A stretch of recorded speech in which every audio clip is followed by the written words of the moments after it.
Esto es lo que te mereces por ser tan avariciosa, me gritó frente a todos los presentes. Una persona de tu edad no necesita vivir en un lugar tan amplio. El silencio posterior fue ensordecedor. Nadie se acercó mientras me agachaba, con las manos temblando, para recoger los fragmentos de mis lentes destruidos. Algunos invitados desviaron la mirada, avergonzados. Otros murmuraban entre ellos, pero nadie, absolutamente nadie, tuvo el coraje de defender a la anciana que acababa de ser degradada públicamente.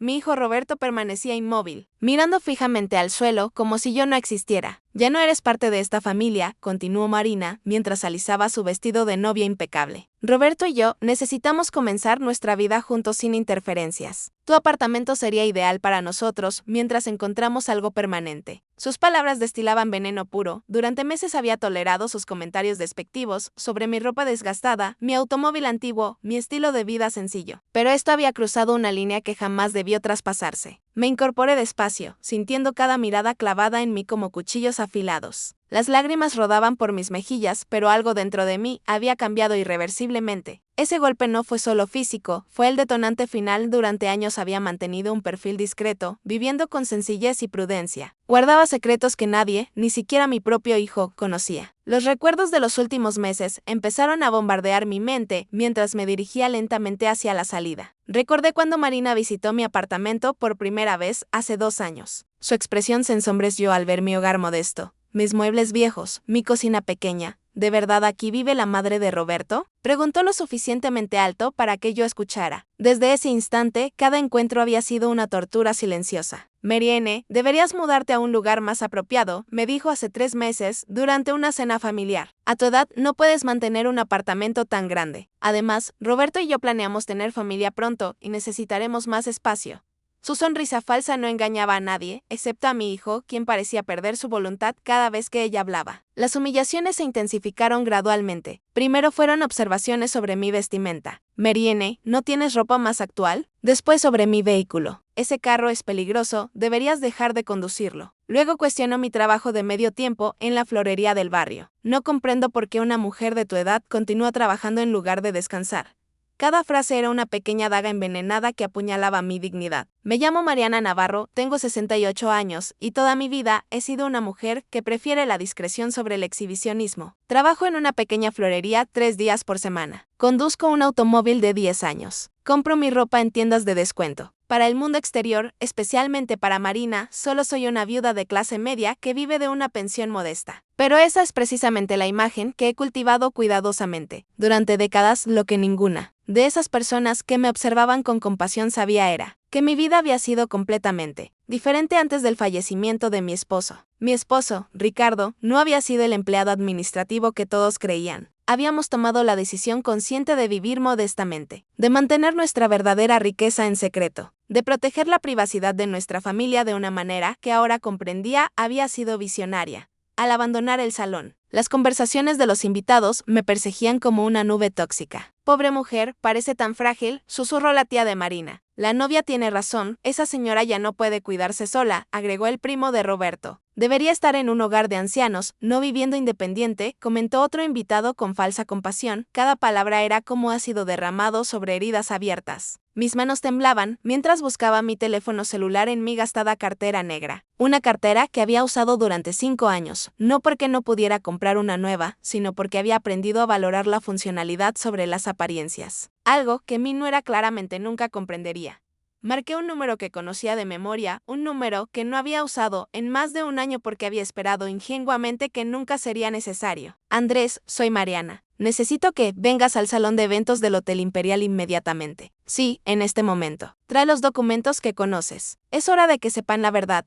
Mi voz temblaba, pero había en ella una firmeza que no había sentido en mucho tiempo. ¿Estás segura, señora Navarro?, preguntó Andrés con su voz profesional pero preocupada. Una vez que hagamos esto, no habrá marcha atrás. Eché un último vistazo al salón, donde podía ver a Marina riendo con sus amigos. Probablemente relatándoles cómo había puesto en su lugar a su inútil suegra. Roberto estaba a su lado, sonriendo débilmente, sin mostrar ni una pizca de remordimiento por lo que acababa de presenciar. Completamente segura, respondí. 30 minutos, Andrés, no más. Colgué y caminé hacia mi automóvil con determinación renovada. Por primera vez en años iba a dejar caer la máscara que había usado para proteger a mi familia. El estacionamiento estaba en silencio, iluminado por las lámparas que proyectaban largas sombras entre los vehículos. Me senté en mi viejo sedán y esperé. 30 minutos para que sus vidas cambiaran para siempre. 30 minutos para que descubrieran que habían cometido el error más grande de sus existencias al humillar a la mujer que secretamente había cuidado de ellos más de lo que jamás imaginarían. Mientras esperaba, los recuerdos de cómo había llegado a ese momento comenzaron a inundar mi mente como una avalancha imparable. Todo había comenzado exactamente 2 años y medio atrás cuando Roberto vino a mi apartamento con esa sonrisa nerviosa que yo conocía desde que era niño. Mamá, quiero presentarte a alguien muy especial, me había dicho. Y allí estaba ella, Marina, con su peinado perfecto, su ropa de diseñador y esa sonrisa que no alcanzaba sus ojos. Desde el primer instante, supe que algo no marchaba bien. La forma en que inspeccionaba mi apartamento, evaluando cada rincón con desdén apenas disimulado, me dijo todo lo que necesitaba saber sobre sus intenciones. ¡Qué acogedor!, murmuró mientras observaba mis muebles de segunda mano y mis cortinas descoloridas. Su tono sugería exactamente lo contrario. Roberto, completamente cegado por lo que creía que era amor, no percibió la condescendencia en su voz. Esa primera cena fue un desastre silencioso. Marina apenas probó la comida que yo había preparado con tanto cariño, alegando que cuidaba su figura. Durante los meses siguientes, empecé a notar patrones alarmantes. Cada vez que visitaba mi apartamento, hacía comentarios sobre lo anticuado que estaba todo, sobre cómo merecía algo mejor en mi vejez. Pero sus ojos siempre se detenían en los detalles que realmente importaban. La ubicación privilegiada del edificio, la vista panorámica desde mi balcón, el tamaño de las habitaciones. Un día, mientras Roberto estaba en el baño, la escuché hablar en voz baja por teléfono en mi cocina. Sí, mamá, el apartamento de su madre está en una zona carísima. Si logro que se mude a un lugar más pequeño, podríamos quedarnos aquí hasta conseguir nuestra propia casa. Es tan ingenua que probablemente hasta nos agradecerá por ayudarla. Sus palabras me atravesaron como un cuchillo, pero mantuve la compostura cuando regresó al salón. A partir de ese momento, cada interacción con Marina se convirtió en una actuación cuidadosamente orquestada por ambas partes. Ella interpretaba a la nuera preocupada, mientras yo fingía ser la anciana vulnerable, pero internamente estaba recopilando información, observando sus movimientos, comprendiendo sus verdaderas motivaciones. Los meses siguientes trajeron una escalada gradual en sus intentos de manipulación. Primero fueron sugerencias sutiles sobre apartamentos para personas de mi edad con servicios incluidos. Luego vinieron presiones más directas sobre los peligros de vivir sola. Cada argumento estaba diseñado para hacerme sentir incompetente e indefensa. Roberto, mi propio hijo, empezó a repetir las mismas frases como un loro amaestrado. Mamá, Marina tiene razón, quizás deberías considerar mudarte a un lugar más manejable. Verlo transformarse gradualmente en el títere de esa mujer fue más doloroso que cualquier insulto directo. La campaña psicológica se intensificó después de que anunciaran su compromiso. Marina había empezado a traer revistas inmobiliarias y folletos de comunidades para personas mayores. Solo estoy explorando opciones para ti, Mariana. Quiero asegurarme de que tengas la mejor calidad de vida posible, pero yo había estado investigando por mi cuenta. Una tarde, cuando salieron, decidí llamar a una vieja amiga que trabajaba en bienes raíces. Claudia, necesito que investigues algo por mí, le dije. Hay una pareja muy interesada en mi apartamento y quiero saber más sobre su situación financiera real. Lo que descubrí me heló la sangre. Marina y Roberto estaban endeudados hasta el cuello. La boda que estaban planeando costaba más de 50,000 euros, financiada íntegramente con tarjetas de crédito y préstamos personales. El apartamento que alquilaban estaba a punto de ser desalojado por falta de pago. Los automóviles que conducían estaban financiados con pagos que representaban el 60% de sus ingresos. Combinados estaban en caída libre financiera y mi apartamento representaba su única esperanza de salvación. Pero había algo más en el informe que me rompió el corazón completamente. Durante los últimos 6 meses, Roberto había estado llamando regularmente a bancos preguntando por préstamos contra la propiedad de su anciana madre. Había estado investigando procedimientos legales para obtener poder notarial sobre personas mayores. Mi propio hijo había estado planeando mi despojo sistemático durante meses. La información más dolorosa venía al final. Según un investigador privado, Marina había estado contando a sus amigas que se había sacrificado al comprometerse con un hombre mayor y menos atractivo porque su madre tenía propiedades valiosas y no tenía otros herederos. Para ella, casarse con Roberto no era amor, era una inversión estratégica en mi patrimonio. Los días previos a la boda habían sido una tortura. Cada llamada de Roberto era una nueva presión para que reconsiderara mi postura. Cada visita de Marina incluía comentarios venenosos sobre mi terquedad. Habían empezado a tratarme como si ya fuera una anciana senil cuyas opiniones no importaban. La noche antes de la boda, Roberto hizo su último intento. Mamá, mañana es el día más importante de mi vida. Por favor, no lo arruines siendo difícil. Marina solo quiere lo mejor para todos. Sus palabras fueron la confirmación definitiva de que había perdido a mi hijo para siempre. Y ahora, sentada en mi automóvil, esperando a Andrés, me di cuenta de que todo había conducido a este momento inevitable. No se trataba de venganza, se trataba de justicia, se trataba de mostrarles las consecuencias de sus actos. 15 minutos más y todo cambiaría para siempre. Marqué el número de Héctor, mi vecino, un hombre de 70 años, que había sido testigo silencioso de todas las tensas visitas. Héctor, soy Mariana, necesito pedirte un favor urgente, le dije. ¿Podrías ir a mi apartamento y traerme la carpeta marrón del segundo cajón de mi escritorio? Héctor había sido como un hermano para mí desde que Ricardo falleció. Mientras esperaba, recordé la conversación que había tenido con él apenas una semana antes. Él había visto desde su balcón cómo Marina llegaba con un tasador inmobiliario sin avisarme. Mariene, esa chica trajo a un hombre que estaba midiendo tu apartamento desde fuera, me había dicho con preocupación.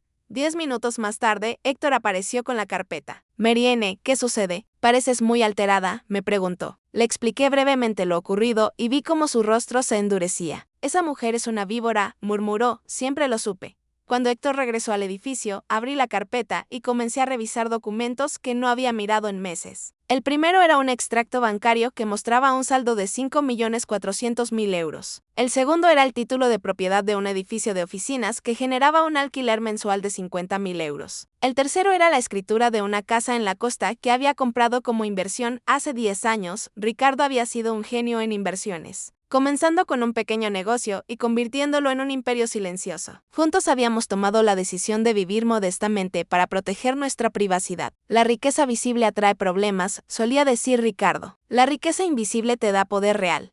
Cada documento representaba años de trabajo duro y decisiones inteligentes. La florería donde trabajaba no era porque necesitara el dinero, sino porque me gustaba mantenerme activa. El automóvil viejo que conducía no se debía a limitaciones económicas, sino que había aprendido que la ostentación innecesaria solo trae problemas. Pero había algo más en esa carpeta que lo cambiaría todo. Durante los últimos 3 años, desde que Roberto había empezado a tener problemas económicos, yo había estado pagando en secreto muchas de sus deudas. Los pagos de tarjetas de crédito que él creía procedentes de bonificaciones laborales en realidad salían de mi cuenta. El descuento en el alquiler era dinero que yo transfería mensualmente. Sin que Roberto lo supiera, llevaba años subvencionando su irresponsable estilo de vida. El lujoso apartamento en el que vivía, el automóvil que conducía, incluso algunos gastos de la boda que se celebraba en ese momento habían sido posibles gracias a mi apoyo financiero secreto. Los registros bancarios mostraban transferencias mensuales por un total de 4.000 euros que habían mantenido a flote su vida financiera.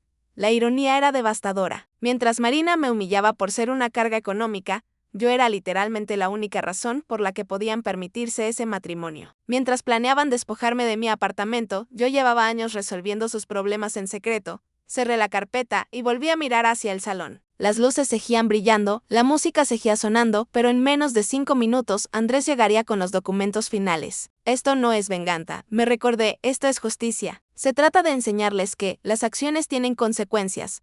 Los faros de un automóvil se acercaban, iluminando la noche. Era Andrés, puntual como siempre. Salí del vehículo y caminé hacia él, sintiendo como cada paso me alejaba de la Mariana que había sido y me acercaba a la mujer en la que tenía que convertirme. Señora Navarro, dijo Andrés al salir con un portafolio bajo el brazo.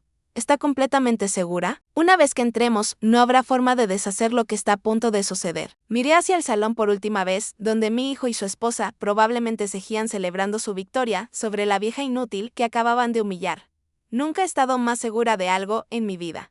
Andrés, es hora de que conozcan a la verdadera Mariana Navarro. Andrés abrió su portafolio y comenzó a mostrarme los documentos. Aquí tiene la orden de suspensión inmediata de todas las transferencias bancarias a nombre de Roberto Navarro, dijo señalando el primer papel. Además, la notificación de cancelación del contrato de alquiler que usted había garantizado confidencialmente. Tomé los papeles con manos temblorosas pero decididas. Cada documento representaba un hilo que había tejido cuidadosamente durante años para proteger a mi hijo y ahora estaba cortando esos hilos uno por uno. ¿Y el pago del salón?, pregunté. Cancelado, confirmó Andrés. El depósito que había garantizado se retirará esta noche. La magnitud de lo que estaba haciendo me golpeó como una ola fría. Durante 3 años había sido la red de seguridad invisible que había mantenido a flote sus vidas. El apartamento, el automóvil, incluso la boda que se celebraba en ese momento, todo había sido posible gracias a mi apoyo secreto. Y ahora, en una sola noche, iba a retirar todo ese apoyo definitivamente. Andrés, quiero que entiendas algo, le dije mientras firmaba cada documento. Esto no es crueldad, es la única manera de que aprendan el verdadero valor de las cosas. Durante demasiado tiempo los protegí de las consecuencias de sus actos, y esa protección los corrompió. Lo entiendo perfectamente, señora Navarro, respondió Andrés con respeto genuino. En mis 30 años como asesor financiero he visto muchas familias destruidas por la codicia. Lo que está haciendo requiere más valor del que la mayoría posee. Caminamos juntos hacia la entrada del salón. Con cada paso, sentía mi corazón latir más rápido. No era nerviosismo, era una extraña mezcla de tristeza por lo perdido y expectación por lo que estaba a punto de recuperar. Mi dignidad, mi autoestima, mi derecho a ser tratada como un ser humano. La música se detuvo abruptamente cuando entramos. 130 pares de ojos se volvieron hacia nosotros. Algunos reconocieron a Andrés de inmediato. Después de todo, había manejado los asuntos financieros de varias familias prominentes durante décadas. Su presencia solía significar que algo importante estaba por suceder. Marina fue la primera en reaccionar. ¿Qué haces aquí, Mariana?, me gritó desde el centro de la pista. ¿Ya te fuiste una vez? ¿No fue suficiente drama? Su voz transmitía arrogancia, pero pude detectar un tono de nerviosismo. Señoras y señores, dijo Andrés con voz clara, pido disculpas por interrumpir, pero tengo asuntos legales urgentes que discutir con el señor Roberto Navarro y la señora Marina Flores. El silencio que siguió fue profundo. Algunos invitados comenzaron a sacar sus teléfonos, intuyendo que presenciarían algo extraordinario. Roberto se acercó lentamente, con el rostro pálido. ¿Qué está pasando, mamá?, preguntó con voz insegura. ¿Quién es este hombre? Pude ver que le temblaban las manos mientras se ajustaba la corbata, un gesto nervioso que tenía desde niño. Roberto, le dije con voz firme, este es Andrés Morales, mi asesor financiero y legal. Ha venido a entregarte documentos que creo te resultarán muy esclarecedores. Andrés abrió su portafolio con movimientos precisos y extrajo un sobre grueso. Señor Navarro,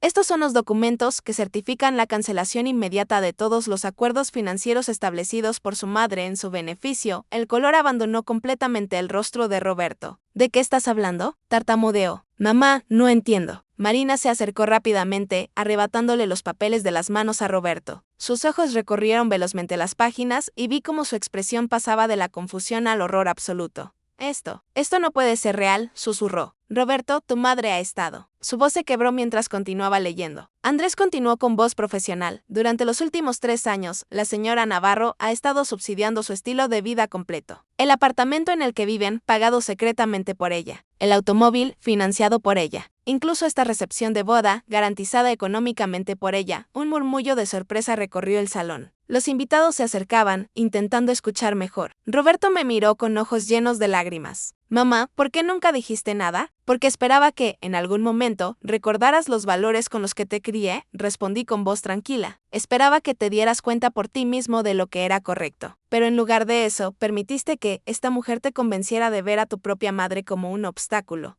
Marina soltó los papeles como si quemaran. Esto es un malentendido, Mariana, intentó decir con voz temblorosa. Nosotros solo queríamos. ¿Querían qué?, la interrumpí. ¿Robarme mi hogar? ¿Declararme incompetente? Sí, Marina, sé todo sobre tus planes. Sé sobre las llamadas a los bancos, las consultas legales, todo. Andrés sacó otro documento. Además, debo informarles que la señora Navarro ha decidido modificar completamente su testamento. Los activos que ustedes esperaban heredar, incluyendo el apartamento, las propiedades de inversión y los fondos bancarios, serán destinados a organizaciones benéficas y a personas que verdaderamente valoraron a la señora Navarro durante estos años. Roberto cayó de rodillas. Mamá, por favor, no hagas esto. Lo siento mucho. Fue mi error, todo fue mi culpa. Levantó la mirada hacia mí con lágrimas rodando por sus mejillas. Pero ya no era el niño que una vez conocí. Era un extraño que había elegido la codicia sobre el amor. Marina intentó acercarse, pero Andrés extendió una mano deteniéndola. Hay más, señora Flores. La señora Navarro también ha presentado una denuncia formal por intento de fraude y coerción contra personas mayores. Las autoridades recibirán estos documentos mañana por la mañana.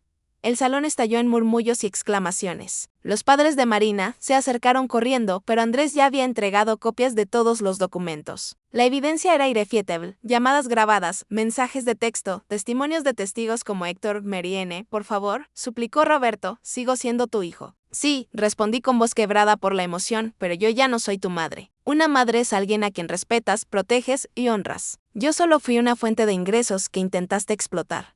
Me di la vuelta para irme. Pero antes agregué una última cosa, Roberto, el apartamento que tanto deseabas. Ese modesto lugar donde vivía tu pobre madre. Era en realidad la propiedad menos valiosa de mi cartera. Durante años viví con sencillez, no por necesidad, sino por elección. Quería asegurarme de que me amaras por quien soy, no por lo que tengo. Hoy me demostraste que fallé como madre en enseñarte esa lección.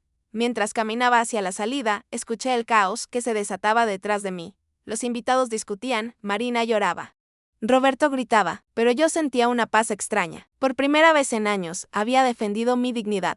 Andrés me escoltó hasta mi automóvil. Señora Navarro, ¿está bien? Preguntó con genuina preocupación. Asentí lentamente. Estoy mejor que nunca, Andrés. Duele, pero es un dolor necesario. Es el dolor de cortar tejido necrótico para que lo sano pueda sanar. Esa noche, mientras conducía de regreso a mi apartamento, el mismo apartamento que habían intentado arrebatarme, me di cuenta de algo fundamental. La riqueza real no está en las cuentas bancarias ni en las propiedades. Está en la dignidad, el respeto propio y la capacidad de mantenerse firme ante la injusticia. Al día siguiente, Roberto intentó llamarme 37 veces. Cada llamada iba directamente al buzón de voz. Marina envió mensajes desesperados, prometiendo que cambiaría, que lo sentía. Pero las palabras vacías no podían reparar años de manipulación y traición.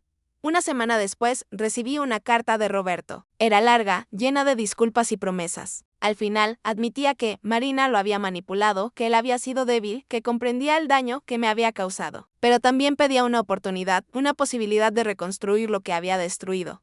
Guardé la carta sin responder. Quizás algún día, cuando hubiera aprendido verdaderamente el valor del respeto y la humildad, podríamos hablar. Pero ese día no era hoy, ni sería mañana. Héctor me visitó esa tarde con una tarta casera. Te admiro, Mariana, me dijo, mientras tomábamos té en mi balcón. Lo que hiciste requirió un coraje inmenso. Sonreí tristemente. No fue coraje, Héctor, fue supervivencia. No podía seguir permitiendo que me destruyeran lentamente. Los meses siguientes trajeron cambios significativos. Doné una parte que consideré de mi fortuna a organizaciones que ayudaban a personas mayores víctimas de abuso financiero. Establecí una fundación en memoria de Ricardo para educar a las familias sobre la importancia del respeto intergeneracional. Y por primera vez en años comencé a vivir abiertamente, sin esconderme detrás de una fachada de pobreza. ¿Qué pasó con Roberto y Marina? Su matrimonio se desmoronó en menos de 6 meses. Sin mi apoyo financiero secreto, sus deudas los aplastaron. Perdieron el apartamento, los automóviles, todo. Marina lo abandonó por alguien con mejores perspectivas económicas. Demostrando que sus verdaderas intenciones siempre habían sido puramente mercenarias, Roberto tuvo que declararse en bancarrota y mudarse a un pequeño estudio. Consiguió un segundo empleo para pagar sus deudas. Y lentamente, muy lentamente, comenzó a comprender las consecuencias de sus decisiones.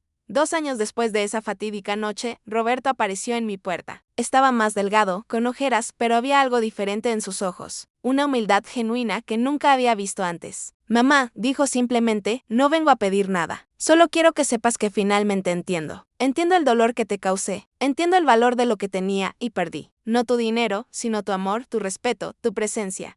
No lo invité a entrar ese día, pero acepté su disculpa y le dije que, quizás, con tiempo y acciones consistentes, podríamos comenzar a reconstruir algo. No la relación madre dijo que habíamos tenido, porque esa había muerto irreversiblemente, pero quizás algo nuevo, algo basado en respeto mutuo y honestidad hoy. Mientras escribo estas palabras desde mi balcón, mirando la ciudad que tanto amo, comprendo que aquella cachetada en la recepción fue paradójicamente un regalo. Me despertó de un sueño en el que estaba sacrificando mi dignidad por mantener una relación familiar tóxica. Me obligó a enfrentar verdades dolorosas y tomar decisiones difíciles. La riqueza es una herramienta poderosa, pero solo cuando se usa sabiamente. Durante años la usé para proteger a mi hijo de sus propias malas decisiones, y al hacerlo, lo convertí en alguien incapaz de enfrentar las consecuencias de sus actos. Mi mayor error no fue tener dinero ni ocultarlo. Fue permitir que, mi amor de madre, me cegara ante la realidad de quien se estaba convirtiendo mi hijo a todas las personas mayores que leen esta historia. Les digo, nunca permitan que nadie, ni siquiera familia, les quite su dignidad. Ustedes tienen derecho a vivir con respeto, a tomar sus propias decisiones, a ser valorados por quienes son, no por lo que poseen. Y si enfrentan abuso, manipulación o coerción, busquen ayuda. Hay recursos, hay personas que se preocupan genuinamente. La verdadera riqueza no se mide en euros ni propiedades. Se mide en la capacidad de mirarse al espejo cada noche y respetar a la persona que te devuelve la mirada. Esa noche, después de años de compromiso y silencio, finalmente recuperé esa riqueza invaluable. Y ninguna cantidad de dinero podría jamás comprarla.